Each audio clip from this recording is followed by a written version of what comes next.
সেদিন রাতে ওরা যখন ঘুমিয়ে আছে, হঠাৎ ঘরের দরজা খুলে যাবার শব্দে দিলেকের ঘুম ভেঙে যায়।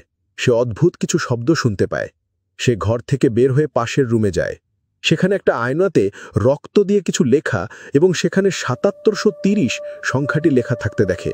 দরজার পাশ থেকে একটা শব্দ আসে, সেখানে গিয়ে একটা পলিথিন সরালে সেখান থেকে উদ্ভূত ভয়ঙ্কর চেহারার কেউ বের হয়ে দিলেককে হামলা করে। দিলেক পজেস হয়ে যায়।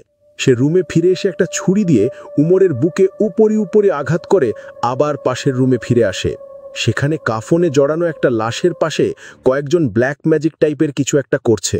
দিলেকের চোখে বারবার সেই বাচ্চা প্রসব করা সেই মহিলার ঘটনা ভাসতে থাকে এবং তার মুখ দিয়ে বারবার জিন হারিস কথাটি বের হতে থাকে। দিলেক লাফিয়ে ঘুম থেকে উঠে বসে। তার নাক দিয়ে রক্ত বের হতে থাকে। তার মানে এতক্ষণ সে দুঃস্বপ্ন দেখছিল।